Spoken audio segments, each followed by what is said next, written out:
नमस्कार दोस्तों, मैं हूं संजय श्रीवास्तव। आप देख रहे हैं एनजीओ मेट्रो चैनल, जहां पाते संस्थाओं संबंधित ढेर सारी जानकारियां और अपडेट्स। अगर आपको इस प्रकार की जानकारी लगातार पाना है तो हमारे इस चैनल को जरूर सब्सक्राइब कर लीजिए, लाइक कर लीजिए और नोटिफिकेशन बेल आइकन को भी आप दबा दीजिए। आज का जो विषय है उन संस्थाओं के लिए काफी महत्वपूर्ण है जो संस्थाएं स्कूल चला रही है या अस्पताल चला रहे हैं, हॉस्टल चला रहे हैं, वृद्धाश्रम चला रहे हैं, मेंटली रिटार्डेड बच्चों के लिए हॉस्टल चला रहे हैं, बहुत से गर्ल्स हॉस्टल चला रहे हैं।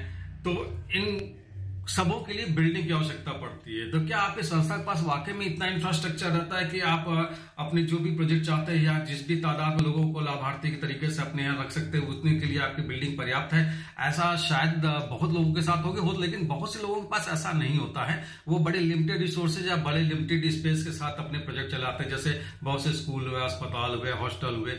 तो क्या आपने ये सोचा है कि आपको कंस्ट्रक्शन, अगर आपके पास लैंड है तो आप कंस्ट्रक्शन के लिए अप्लाई कर सकते हैं? निश्चित रूप से आपको सरकार द्वारा तो ये सहायता ज्यादा नहीं मिल पाती या मिल पाती, इसके बारे में मैं ज्यादा नहीं बता पाऊंगा, लेकिन अगर देखा जाए तो ज्यादातर विषय में नहीं मिल पाती है। लेकिन फिर भी अगर आप अपने स्कूल के लिए या हॉस्पिटल के लिए कंस्ट्रक्शन करवाना चाहते हैं या बिल्डिंग को एक्सपेंड कराना चाहते हैं तो इसके लिए आप CSR में अप्लाई कर सकते हैं। लेकिन उसके लिए कुछ एक चीजों पे जरूर हम लोग ध्यान देना होगा। वो जो पॉइंट्स क्या क्या है, अगर आप CSR के लिए कंस्ट्रक्शन कास्ट के लिए या कंस्ट्रक्शन के बजट के लिए CSR में अप्लाई करते हैं तो आपको किन किन पॉइंट्स पे ध्यान देना होता है, वही पॉइंट्स आज इस वीडियो में हम लोग लेके आ रहे हैं और आपको मैं बताऊंगा कि किन किन पॉइंट्स पे ध्यान देना चाहिए या जो जो पॉइंट्स जरूरी है। तो देखा जाए तो सबसे पहला पॉइंट होता है किस टाइप के प्रोजेक्ट के लिए कंस्ट्रक्शन का बजट आपके लिए आप अप्लाई कर सकते हैं।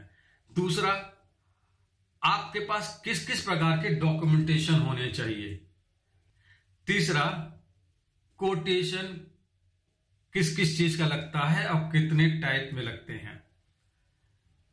चौथा, कि बजट के हेड में कुछ एक हेड को परसेंटेज के अकॉर्डिंगली कैलकुलेट करना होता है, उसको हम लोग डिस्कस करेंगे, वो भी बहुत नेसेसरी पॉइंट है। और पांचवा, निश्चित रूप से आप किन कंपनियों में इसको अप्लाई कर सकते हैं और कैसे आपको कंपनियों को तलाशना चाहिए।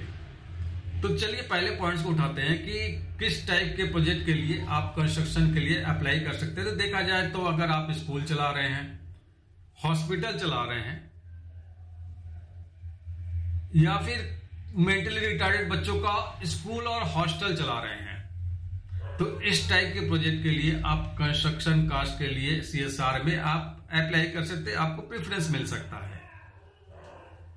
लेकिन उसके लिए जो सेकंड पॉइंट पर अगर मैं आता हूं कि डॉक्यूमेंटेशन क्या चाहिए, तो डॉक्यूमेंटेशन इसका बहुत ही इंपॉर्टेंट पहलू है कि डॉक्यूमेंटेशन में आपको कई एक लीगल फॉर्मेलिटीज करनी पड़ती, जैसे आपकी डिस्ट्रिक्ट की जो डेवलपमेंट अथॉरिटी है इसके द्वारा अप्रूव्ड मैप, उसका आप लेआउट बनवाएंगे तो मैप अप्रूव्ड होना चाहिए, आर्किटेक्ट आपका रजिस्टर्ड होना चाहिए, कंस्ट्रक्शन कास्ट भी जो आपका आर्किटेक्ट है उसके द्वारा वैल्यूएशन कराना होता है, वो भी रजिस्टर्ड होना चाहिए आपका आर्किटेक्ट। और जो NOC होती है, अगर मान लिया लैंड किसी ऐसी जगह पे जहां पे आपको NOC की जरूरत पड़ती है तो वो NOC भी आपको लेनी पड़ती है। उसके बाद से अगर मैं आता हूं नेक्स्ट पॉइंट पे, तो डॉक्यूमेंटेशन का पूरा हो गया, बाकी तो आपके संस्था के डॉक्यूमेंट्स लगते हैं।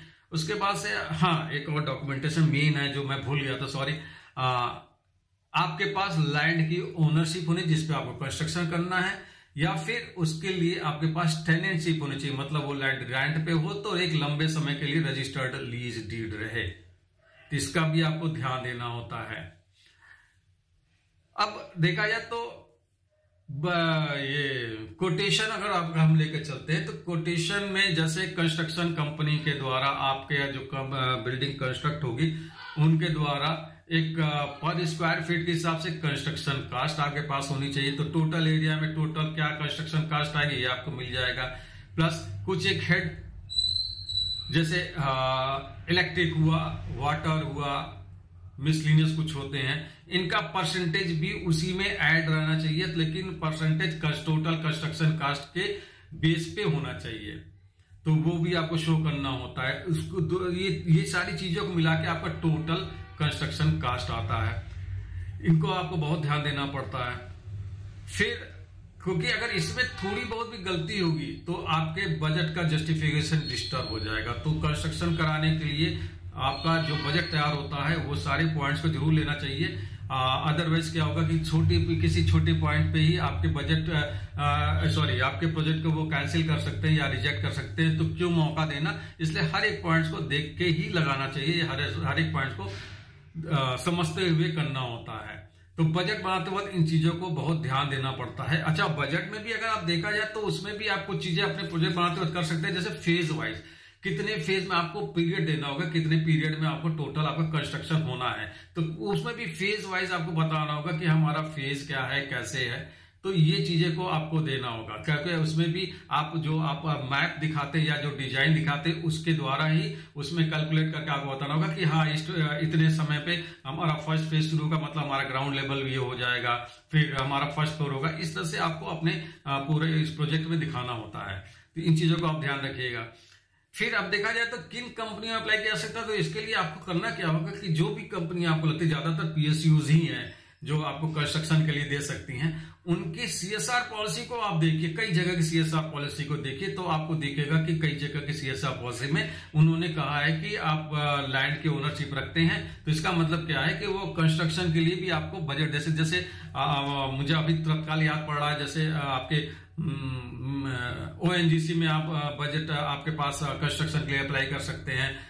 भेल में आप कंस्ट्रक्शन के अप्लाई कर सकते हो। और ये बहुत सी कंपनियां, मैं बाद में अगर आपको वो किसी लोगों को या किसी संस्था को इंटरेस्ट होगा तो मैं और भी कंपनियां आपको खोज के बता दूंगा जहां पे आप कंस्ट्रक्शन से रिलेटेड बजट के लिए अप्लाई कर सकते हैं। तो अगर आपके पास कोई ऐसी लैंड है या कोई ऐसी जगह है, स्पेस है या बिल्डिंग को एक्सपेंड करना है, तो आप कंस्ट्रक्शन का प्रोजेक्ट तैयार कराइए, CSR में लगाइए।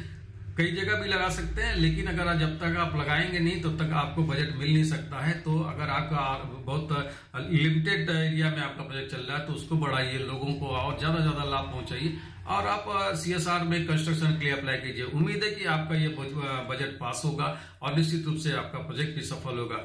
और इससे ज्यादा मेरी ये उम्मीद है कि आपको मेरा वीडियो जरूर ये पसंद आएगा। पसंद आया होगा तो जरूर सब्सक्राइब कीजिएगा, लाइक कीजिएगा और शेयर भी कर दीजिएगा। जिनको जरूरत होगी, हो सकता हो इस वीडियो से उनको कुछ मदद मिल जाए। इसी के साथ नमस्कार, आप सभी स्वस्थ रहें।